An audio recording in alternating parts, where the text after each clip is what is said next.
Pemirsa, potensi pertumbuhan Mitra Adi Perkasa sangat besar sejalan dengan prospektifnya bisnis perseroan di tengah pemulihan ekonomi. Kita akan membahas prospek bisnis dan saham MAPI bersama CEO Elkoran Vidi Indonesia Investama, Fendi Susianto. Selamat pagi, Pak Fendi. Selamat pagi. Pak Fendi, bahas soal retail ini yang MAPI selalu menjadi yang menarik juga begitu ya. Kalau kita lihat MAPI sudah menunjukkan lonjakan kinerja keuangan ya, terlihat dari selama 9 bulan di 2021 juga dan peningkatannya pada September 2021 terdatanya begitu ya.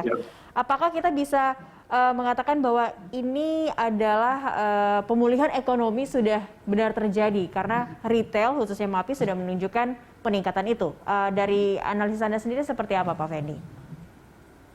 Ya, kalau saya melihat bahwa memang sudah terjadi pemulihan ekonomi baik secara domestik maupun secara global ya. Kita lihat dari pertama adalah di pertumbuhan ekonomi kita yang sudah on track, sudah mengalami peningkatan dan lebih bagus, dan global juga demikian. Itu pertama. Yang kedua, kalau kita lihat adalah dari mulai meningkatnya kinerja paling tidak 9 sektor ekonomi ya. Kita lihat itu sebagai backbone sebenarnya untuk pertumbuhan ekonomi dan menunjukkan adanya recovery. Dan kalau kita bicara mengenai retail adalah indeks penjualan retail juga kalau kita lihat ya year on year dari posisi Desember sudah mengalami peningkatan kurang lebih hampir 9% dari posisi Desember ke Desember ya.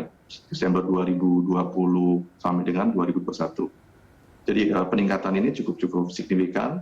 Dan juga indeks daya beli masyarakat kita mengalami peningkatan. Nah, ini menunjukkan bahwa pemulihan itu sudah on track. Nah, dan bisa dilihat lebih jelas lagi kalau di global adalah terjadi peningkatan harga-harga komoditas. Ya, itu menunjukkan bahwa sudah mulai terjadi recovery atau fase pemulihan ekonomi. Oke, tapi kondisi ini apakah merata dirasakan hampir semua retail atau memang kalau kita tahu MAPI ini terkenal dengan brand-brandnya juga ada di mall-mall premium atau mall level 1 semua begitu. Apakah ini memang jelas bisa terasa oleh MAPI atau sama rata begitu untuk sektor retail pada umumnya?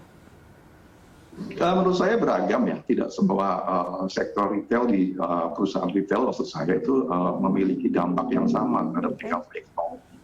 Nah, kalau kita melihat kalau retail yang kelas menengah ke bawah tentu saja ini agak berat ya. Kenapa? Karena daya beli itu sangat terasa di segmen itu. Tapi kalau kita melihat daya beli untuk segmen medium to high seperti MAPI ini yang banyak kan di mall, kemudian tempat-tempat yang premium itu tentu saja tidak terlalu banyak terpengaruh ya daya belinya. Nah, lebih banyak terpengaruh karena accessibility ataupun pembatasan ya, ataupun bagaimana para customer-nya itu bisa masuk ke sana. Oleh karena itu, tentu saja kalau itu diimbangi oleh MAPI dengan strategi yang kita kenal adalah omni-channel strategi ya, yang diterapkan oleh MAPI ya, dengan memanfaatkan online ataupun digitalisasi, menurut saya itu adalah bagian sebagai solusi untuk penjualan atau peningkatan penjualannya. Jadi artinya setiap sektor, maksud saya satu perusahaan dalam satu sektor retail juga berbeda-beda tergantung segmentasi yang mereka akan sasar. Ya. Salah satu keunggulan juga dari MAPI ya, karena tidak hanya fashion tapi juga ada F&B, ada produk digital, variatif begitu ya Pak ya. Kalau melihat dari katalis yang kira-kira bisa terus memperkuat kondisi atau kinerja MAPI di kondisi 2022 sekarang ini, karena meskipun sudah ada pelonggaran PPKM, tapi kita tidak tahu ini kondisinya tidak unpredictable begitu. Apa yang kira-kira bisa menjadi katalis untuk memperkuat kinerja MAPI sendiri? Ya, katalis dari sisi luar dan dari sisi dalam ya, menurut saya internal perusahaan. Dari sisi luar menurut saya adalah bagaimana progres vaksinasi ya. Yang sudah mencapai mungkin 70%-an hingga awal tahun 2022 ini. Ini juga menjadi semacam katalis positif ya, karena kalau kita melihat bahwa adanya varian-varian baru dengan vaksinasi yang sudah cukup efektif, menurut kita ataupun keyakinan masyarakat juga bahwa itu akan membuat jauh lebih bagus, lebih tahan ya dari varian-varian baru. Meskipun kita tetap waspada, Tapi artinya ini progres yang sangat luar biasa ya dari vaksinasi ini satu. Yang kedua adalah bagaimana mampu MAPI sebagai perusahaan itu merespon perubahan lingkungan yang seperti sekarang ini terjadi. Artinya pandemi itu nampaknya tidak akan berakhir dalam waktu setahun 2 tahun ya, kita sudah lalui bersama. Tapi akan ada potensi munculnya varian baru dan lain sebagainya, serta mungkin ada muncul kelompok-kelompok baru untuk yang terkena positif COVID ini.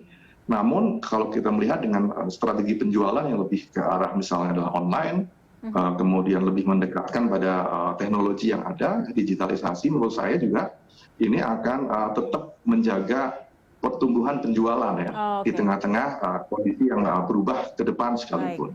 Baik, artinya online ini masih harus menjadi hal yang diperhatikan oleh MAPI begitu ya. Baik, kita akan lanjutkan perbincangan kita di segmen berikutnya. Pak Sandy dan pemirsa tetaplah bersama kami. Dialog Corporate Action akan kembali sesaat lagi. Perkasa Tbk telah menjadi perusahaan terbuka yang terdaftar di Bursa Efek Indonesia sejak akhir 2004. Rekan Cikal Multazam akan menyampaikan berbagai informasinya untuk Anda. Cikal, silakan.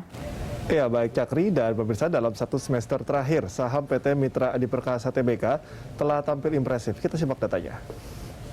Kita simak untuk PT Mitra Adi Perkasa Tbk dengan kode saham MAPI melakukan pencatatan pada 10 November 2004 berada di papan utama bursa dengan bidang usaha, perdagangan umum, retail, kafe, restoran, sektor barang konsumen non-primer, subsektor perdagangan retail, di industri retail khusus, subindustri retail pakaian dan tekstil.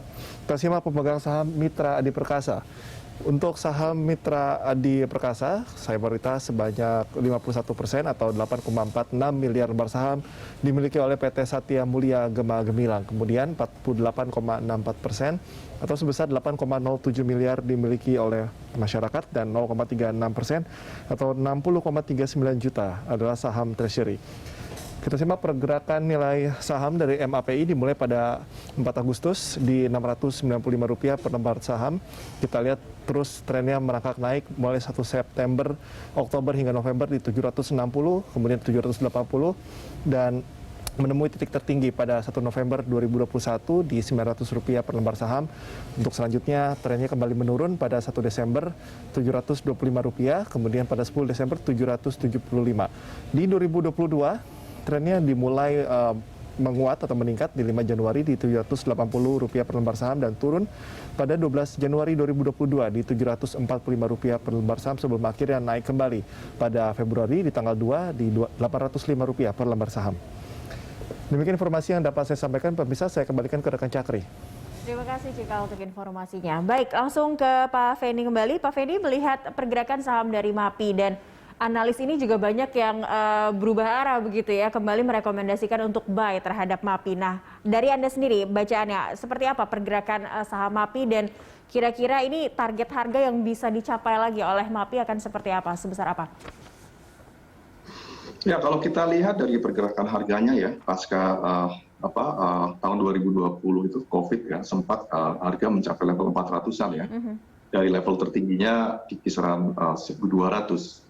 200 kemudian turun hingga 400 ya, cukup dalam. Nah, MAPI ini pergerakan sahamnya tergolong recovery-nya relatif lebih rendah atau sedang atau tidak cepat ya. Kalau kita lihat sampai dengan dari mulai bulan Mei 2020 sampai dengan sekarang harganya masih stay di kisaran 780 sampai dengan 800 rupiah. Namun membentuk pola konsolidasi yang sebenarnya konsolidasi yang kecenderungannya lah memiliki potensi untuk menguat.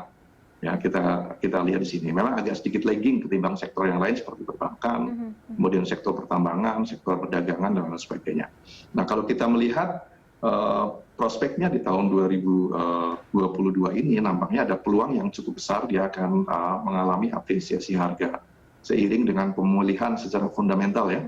Kita lihat kita memang sekarang sudah memasuki barangkali di Jakarta PPKM level 2 ya. Jadi artinya tidak terlalu parah dibandingkan dengan tahun-tahun yang lalu. Kita lihat potensi targetnya untuk MAPI sendiri kalau saya melihat kisaran 1.250. Jadi dengan harga sekarang pada kisaran harga 800, maka ada potensial upside-nya lebih dari 40% ya, dengan target Rp1.250. Oke, baik. Terakhir Pak Fendi, untuk target pendapatan dan laba bersih yang bisa dicapai MAPI untuk tahun ini dalam hitungan Anda dari kisaran berapa, Pak?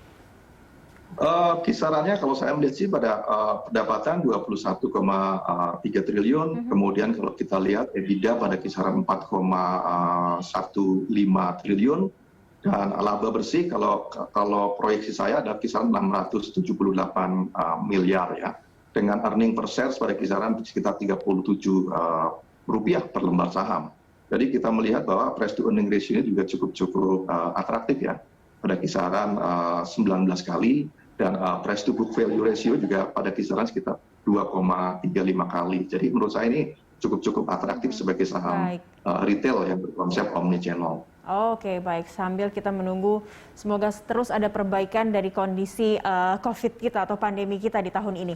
Terima kasih Pak Fendi Susianto telah bergabung bersama kami pagi ini di Corporate Action. Salam sehat. Sama-sama. Pemirsa, Corporate Action akan segera kembali usai News Update. Tetaplah bersama kami.